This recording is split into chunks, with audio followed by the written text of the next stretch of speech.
Esse é o mês de setembro que está só começando e o programa Nossa Igreja também chegando até você nesta semana, através da TV União, das cidades que são alcançadas por esta emissora, também pelos canais de comunicação diocesanos e pela Web TV Beato Donizete.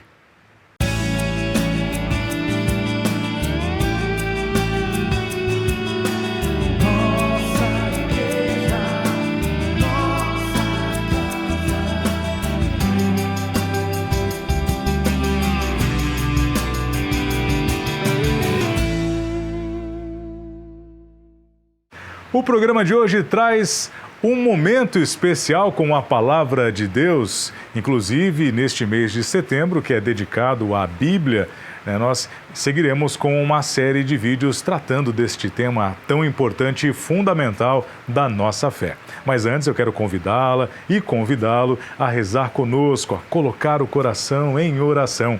É um momento de agradecer, é um momento de elevar a nossa prece também. Vamos juntos? Em nome do Pai, do Filho e do Espírito Santo. Amém. Pai nosso que estais no céu, santificado seja o vosso nome. Venha a nós o vosso reino, seja feita a vossa vontade, assim na terra como no céu. O pão nosso de cada dia nos dai hoje. Perdoai as nossas ofensas, assim como nós perdoamos a quem nos tem ofendido. E não nos deixeis cair em tentação, mas livrai-nos do mal. Amém. E nesta edição do programa Nossa Igreja, nós trazemos um pedacinho do programa do Márcio Ferreira, também do Monsenhor João Paulo Ferreira Aiello, tratando sobre a Palavra de Deus. É o programa Rosário em Ação, da Pastoral da Comunicação, direto lá da cidade de Mogi Guaçu. E eu queria te perguntar, começando a nossa conversa sobre a Bíblia, como é que a Bíblia chegou para nós até os dias de hoje? Porque até então a gente não tinha acesso a ela, né? Quando o Lutero ficou protestante, né, ele rompeu com a igreja, a primeira coisa que ele pôs na mão do povo foi a Bíblia. Mas faltou um bom critério. Não se preparou o povo para ler a Escritura no seu contexto. E aí, então, quando vem o Concílio do Vaticano II, nós não éramos nascidos ainda, em 1962, por aí, se observou a necessidade da leitura bíblica. Mas não só a leitura bíblica, como a explicação, como o estudo, aprofundamento. E também uma compreensão que os protestantes ainda vão amadurecendo, que há uma diferença entre o texto, a escritura e a palavra. Deus fala, e quando Deus fala, ele não vai ditando, né? Então, com o decorrer da história, as pessoas vão escrevendo. A partir do Concílio do Vaticano II, das conferências de Medellín e Puebla, fomos sentindo a necessidade do nosso povo ter a Bíblia nas mãos, não o folhetinho litúrgico. O folheto litúrgico ele foi uma grande muleta para que a nossa celebração, deixando de ser em latim, sendo na nossa língua, no português do Brasil, nós soubéssemos que Dominus vobisco era o Senhor esteja convosco, não é? E ali já trazia a leitura, que coisa bonita. Mas a partir de então, a partir de 71, o incentivo da Conferência dos Bispos para que nós lêssemos, meditássemos e estudássemos. Para estudar a Bíblia, os professores de Bíblia dizem assim, que você tem que ler o texto no seu contexto. Como é que você sabe o que Jesus fez, o que ele falou? Por causa do contexto.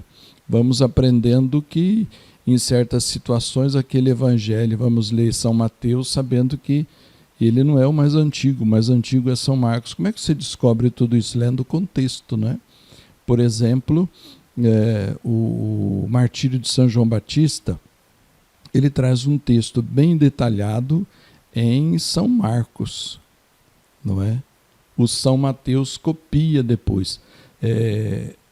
O sermão, a parábola do semeador, São Marcos traz aquilo bem detalhado, porque os evangelistas vão contar para nós aquilo que Jesus fez de novidade. Como você de manhã cedo levanta, acho que todo mundo faz isso, né? Levanta, se lava, escova os dentes, se penteia, se maquia, né? Para sair para a rua. Isso não precisa contar que você fez, tomou café e saiu, não é? Então, mas como é que vocês sabem isso? Bom, é só estudar o contexto do texto. Agradecemos a participação do Monsenhor João Paulo Ferreira Aiello, que nos encaminhou este material tão precioso aí da Pascom. Um grande abraço ao Márcio Ferreira também. O programa Nossa Igreja traz agora uma reflexão sobre a liturgia e o evangelho deste fim de semana com o Padre Mário Adorno. Olá, meus queridos irmãos e irmãs, que bom estarmos juntos novamente para a reflexão da Palavra de Deus, do Evangelho deste 23º domingo do Tempo Comum. Estamos dentro do mês da Palavra de Deus, a Bíblia, que é esta carta de amor deixada a nós. Nós precisamos sempre acolher a Palavra com o coração, ter ouvidos de discípulos e vivê-la, praticá-la, para que ela seja uma fonte de transformação de nossa vida e também para a vida de nossos irmãos e irmãs, na vida da comunidade. Vamos juntos então ouvir o Evangelho deste 23º domingo do Tempo Comum.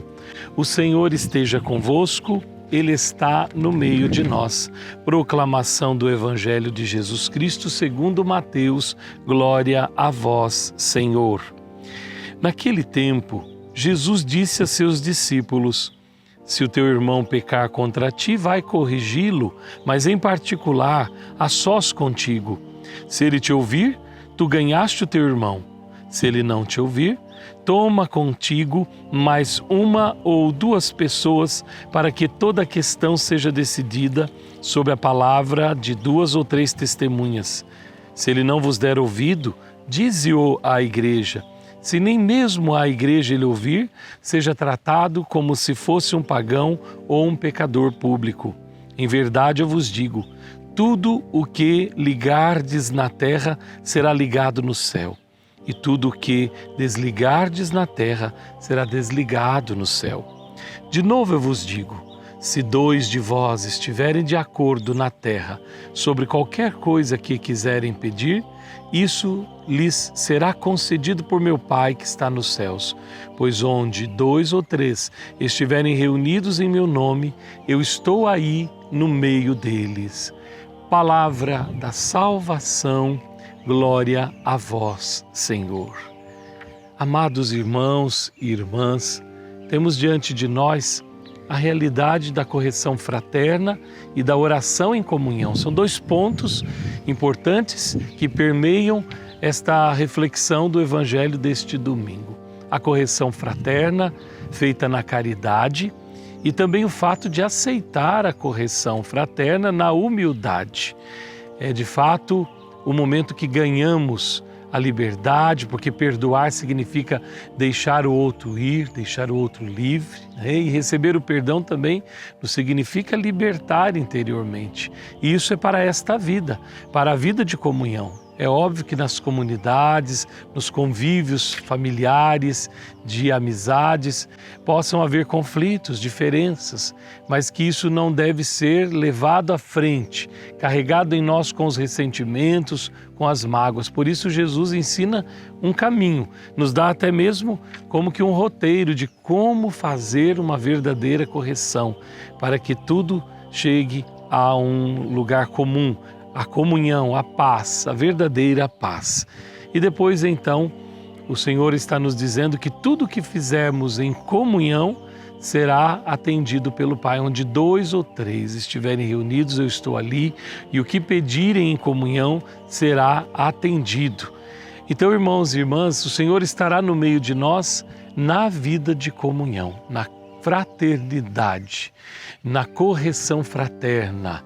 E isso significa, né, estamos no tempo sinodal, isso é a sinodalidade da igreja, esta comunhão das diferenças que nós somos diferentes, melhor dizendo, mas nós também temos capacidade de partilhar o bem que temos e acolher também o outro na sua diferença. E o importante é que todos nós entendamos que o projeto de Jesus para nós é a salvação. Essa comunhão nos dará, assim, a certeza de que nós não vamos, né, atrapalhar o nosso caminho de fé, atrapalhar o nosso caminho de comunidade, mas sim vamos aceitar quando errarmos e também ter essa capacidade caritativa de corrigir o irmão. né? A sós. Depois, claro, se precisa da comunidade, a comunidade também ajuda na correção fraterna. E se encontrarmos ali um coração humilde, nós vamos realmente ganhar este irmão para o reino dos céus. Que o Senhor nos ajude neste 23º domingo do tempo comum e que a palavra de Deus continue sempre a nos exortar, a nos reanimar, a nos corrigir. Sejamos abertos, porque essa palavra é palavra de vida eterna, é palavra de comunhão, é palavra semeada na vida da comunidade e no coração de cada um de nós. Que sobre você venha a bênção do Deus Todo-Poderoso, Pai, Filho e Espírito Santo. Amém. Amém. Muito obrigado, Padre Mário. Muito obrigado por sua bênção, também por sua reflexão e meditação na liturgia deste fim de semana. A você que acompanha o programa Nossa Igreja, nosso muito obrigado e aquele grande abraço. Nos encontraremos na próxima semana. Tchau, tchau.